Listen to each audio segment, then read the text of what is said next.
something doesn't add up, and that's exactly why this matters.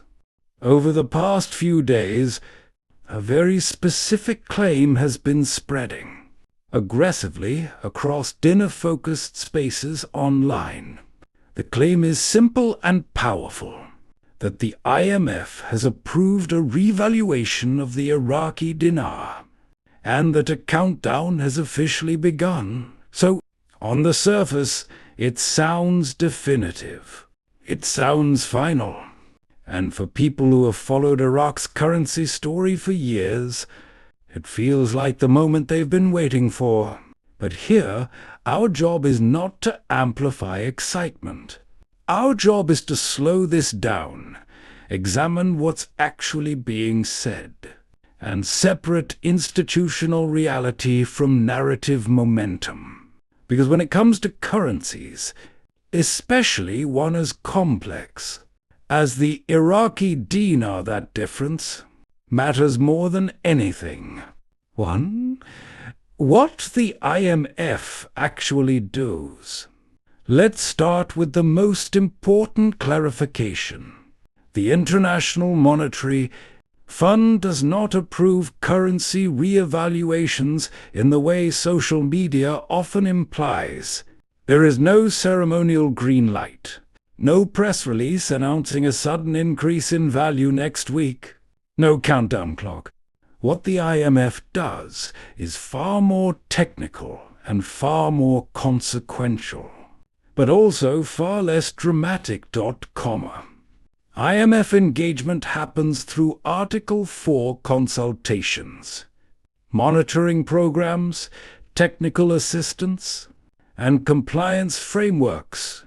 These are designed to evaluate a country's fiscal stability, banking infrastructure, and monetary governance. None of these mechanisms mandate a higher exchange rate, but all of them influence whether a country is even capable of sustaining one. That distinction is critical. Currencies don't rise because someone allows them to. They rise when underlying conditions can support change without triggering inflation, capital flight, or instability. 2. What's actually happening in Iraq? Now let's talk about reality on the ground.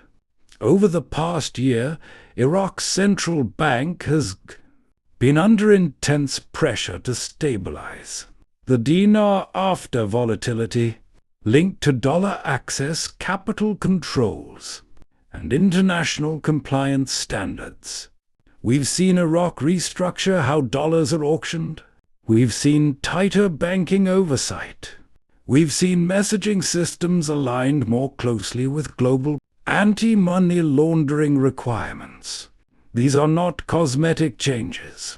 They're happening because Iraq needs access to global trade settlement, access to correspondent banking, and access to credibility. That's where the IMF fits in. The IMF's role here is supervision, alignment, and risk reduction, not approval of sudden appreciation. What's moving right now isn't value. What's moving is infrastructure. And infrastructure always moves first. Why stability comes before strength. Here's the part that often gets missed. Iraq's exchange rate isn't just a price. It's a policy tool. It affects inflation. It subsidizes imports. It shapes government revenue from oil exports priced in dollars. A stronger dinar might sound positive, and in some ways it is.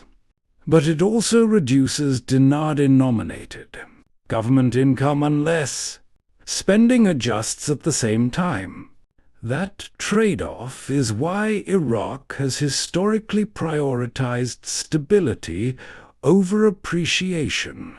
A sharp upward move without fiscal absorption doesn't create prosperity. It creates pressure. This is exactly why IMF engagement focuses on sequencing. First compliance, then banking credibility, then narrowing parallel market spreads. Only after that do exchange rate adjustments even become a serious discussion. Why this moment feels different. This is where today actually is different from years past. For the first time in a long while, Iraq is being forced to modernize its financial plumbing under sustained scrutiny. Weak banks are being exposed instead of ignored. Transparency is replacing opacity. Short-term comfort is being traded for long-term access. These changes are uncomfortable, but in macroeconomics, discomfort often signals transition, not failure. At the same time, global conditions are tighter. Higher interest rates, more selective capital, lower tolerance for risk. That makes credibility more important than ever. And credibility is built quietly through systems, not slogans. Scenarios, not promises. Instead of asking when something happens, it's more useful to ask how it realistically could. There are only a few paths forward. One is continued stability, minimal exchange rate movement, declining volatility, growing confidence. Another is gradual recalibration, small, controlled adjustments aligned with fiscal reality. The higher risk scenario is sudden. Dramatic revaluation is the one talked about, most and chosen least, because it carries enormous downstream consequences. Right now, Iraq's actions point toward discipline, not drama. That doesn't guarantee outcome, but it does expand optionality. And optionality, not countdowns, is what actually changes currency regimes. So let's bring this together. IMF involvement does not mean inevitability. Reform creates possibility, not promises. Time only helps if fundamentals improve alongside it. The real risk here isn't missing a revaluation. It's misunderstanding the process so badly that you miss the signals that actually matter. Systems don't count down. They either hold or they don't. Right now, Iraq is trying to prove that it can hold. And that's the story worth watching. If you value calm analysis over hype and understanding over urgency, you're in the right place. This is Global Currency World.